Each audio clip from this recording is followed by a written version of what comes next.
Hello Internet Land, I am Guy Jepson, and welcome to my water casting video. Water casting is fundamentally different than lava casting, and I'm going to show you how to do it. First, I have prepared a super flat void world with two identical pyramids, just so we can do a brief go-over of the differences and contrasts between lava casting and water casting. Both pyramids are 6 high and are in a diamond configuration, which means each point points to the cardinal directions north, south, east, and west. The more traditional pyramids, like you see in beacons and the desert temples, have these right angle corners. Now, those of you who may have tried, if you pour water or lava somewhere on here, it's going to go in straight lines and not cover the whole thing.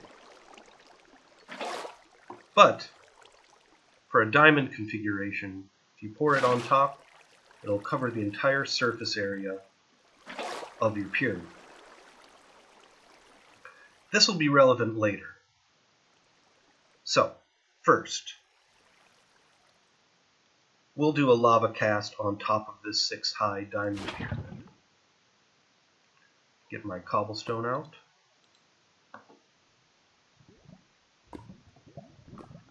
I've been playing Minecraft since alpha, very casually, and this is my first Minecraft video, so I do apologize for my microphone.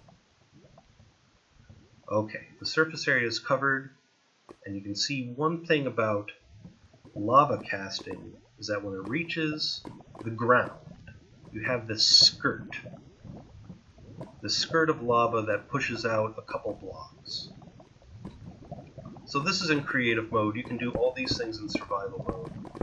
What you basically want to do, okay, wait for that to flesh out. So here we are ready to pour our water. Now there's many lava casting videos out there. I was gonna link, maybe I'll still link some of them, but there's so many. You just search lava casting on YouTube, and you know this is just to review. So here we go. Pour it on, turn to obsidian, get rid of that lava source or water source. Let me set the time. Oops.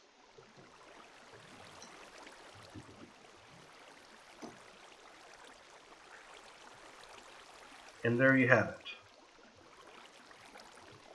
You can see the skirt has pushed out the base of the pyramid by 1. And let's see how high it is. 1, 2, 3, 4, 5, 6, 7. Now this is all easily predicted. I just wanted to show you a contrast to what this is with the difference between water casting. So, now let's go over to our 6 high pyramid. Over here and water cast.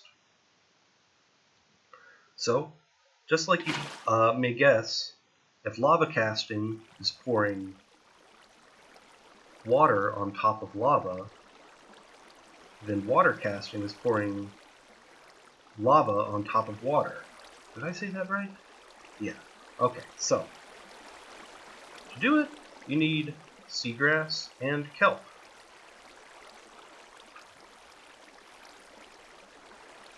Put your kelp here, put your seagrass on each position. Now the trick is you got to raise the water level up by 1. So we go under. Again, this can all be done in creative. I mean survival. So you have 2 high kelp right here. I used to do this with kelp on all these, but you'll run into an issue, a glitch, where the kelp will grow into the moving lava.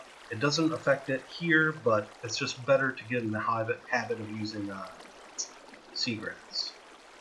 So you can get rid of this because you can pour lava directly on top of water. And watch. Stone. cobblestone. Get rid of this. And like magic, the water source does not go away. Instead, you have this ribbon of lava that slowly goes over the water, bit by bit, until it reaches the ground.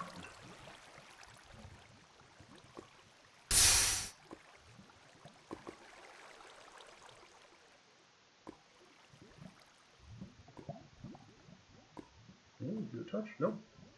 Okay. So since this is creative, I can just use a sponge to soak up all this. Of course, in survival, you can just go down and recollect all those resources and use them again for the next layer if you want to build up. And you can cap it on top like that. Alright. So, we have no skirt right here, and it's all stone. Let's count. 1, 2, 3, 4, 5, 6, 7, 8, 9. So, this is actually one higher than this one. Wait, did I do that right? 1, 2, 3, 4, 5, 6, 7, 8, 9. Yeah. 1, 2, 3, 4, 5, 6, 7, 8. Okay, so it is one higher. And that's by virtue of the pocket of air.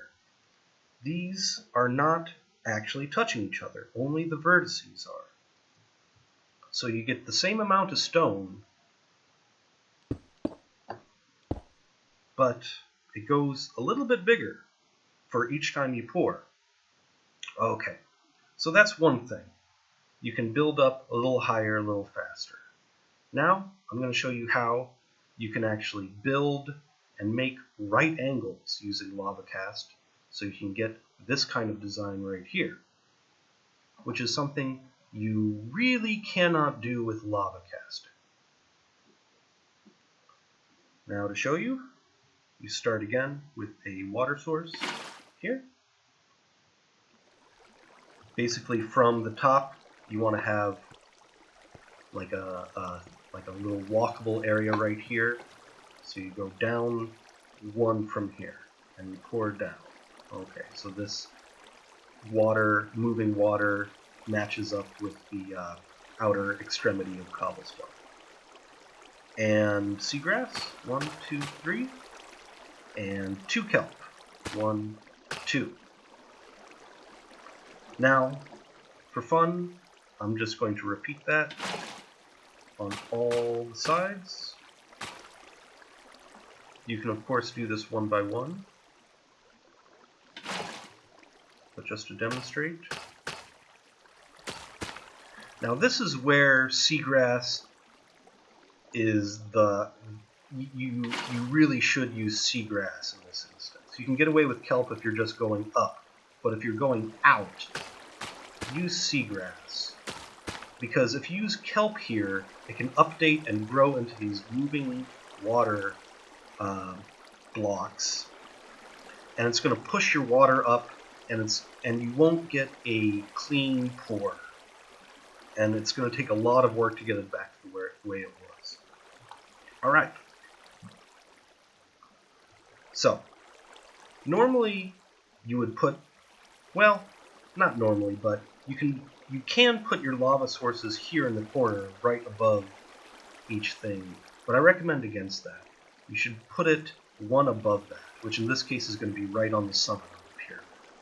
Now, it won't matter for little pyramids like this, but if you're trying to do big pyramids, what happens is you have a problem with the sides not updating as quickly. So you get lopsided lava, which causes it to sometimes have errors. So just to be safe, you go 2 up.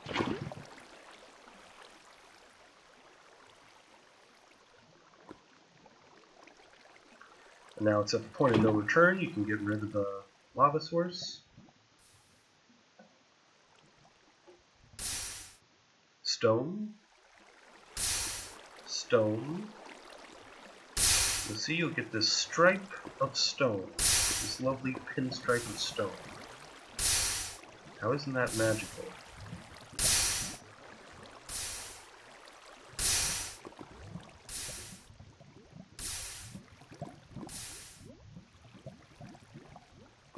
Okay. So I'm just going to go in here with my sponges because this is creative mode. Survival mode, you might want to go and recapture all these resources.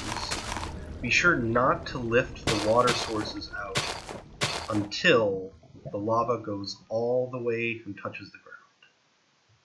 Some lovely, lovely things right there. Yeah, that looks nice. Okay, so not exactly right angles. You do have to place some blocks, and I kind of like to fill it in with stone.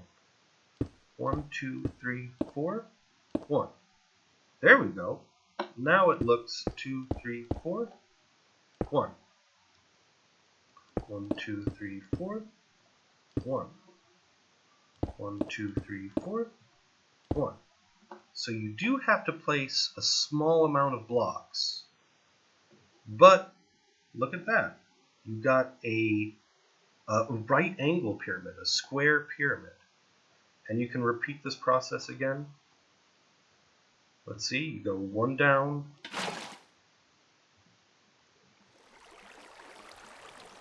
seagrass, seagrass, seagrass, kelp, kelp, lava source. You can put it here, but if you're doing big pyramids, it's better to just put it up 1.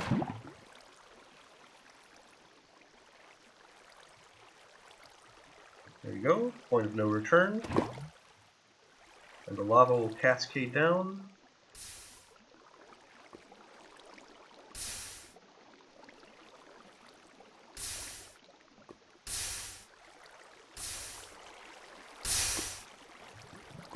Very satisfying.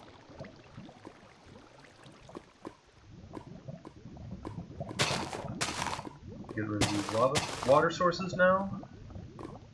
Take your stone. 1, 2, 3, 4, 1. Ah, yeah. So you get some little blemishes here for how it's updated, but basically that's the gist of it. So, advantages of doing water casting versus lava casting. Water casting, number one, it's faster, because for each pour you do, you go up twice as high as you would with a lava cast, because it's hollow on the inside. Second, if you're playing on a server, this will not lag nearly as badly as if you try to do a lava cast. My first gigantic pyramid I tried to make using this technique was actually alternating lava casting with water casting. And every time I lava cast, I ran the risk of crashing my game. So if you just stick to pure water casting, you can probably do this on a server not lag free, but with considerable less lag. What else? Oh, well, yeah. Also, you can do right angles with this, like shown here, as long as you don't mind placing some blocks here along the vertices. Also, aesthetics. It's a different aesthetic. I won't say it's better. I actually really like how lava casts look. It looks like candle wax or something. But you'll see when you water cast here, you get a different way of building things. You'll see things will start to go up at a diagonal. It'll have this gravity-defying floating a look to it. Alright, so that's the basic gestalt. I think that's how you pronounce that. And if you want to see what this looks like taken to its maximum level, let me show you.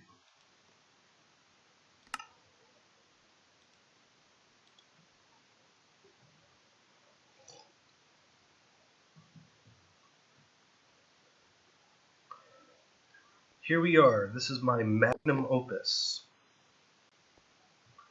I am at 183, 183. And as you can tell by the stone pinstriping here, this has all been water cast.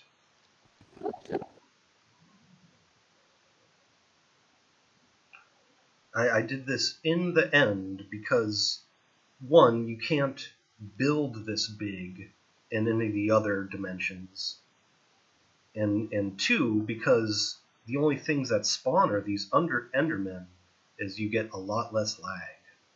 Now look at that. Isn't that gorgeous? Again, all these stone things here, they were all placed. They were all placed. But considering how massive that is a very, very small percent. Here we are approaching the summit.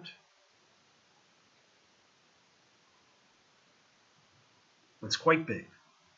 And as you can guess, it goes all the way to build height. Or one below, I should say. Let's take a look inside. As you can see, it's hollow on the inside. You can pour water down these, but updating all those blocks will certainly cause a lot of lag. So don't do that unless you want to crash your game. And here is the inside area. You can build or make staircases that run down in each direction and water cast directly over.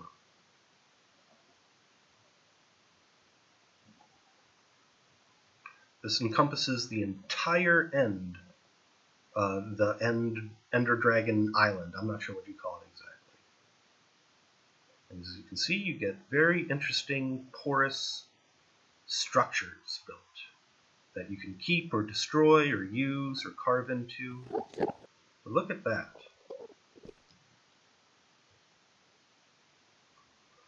Just take a look underneath. A beacon just for fun.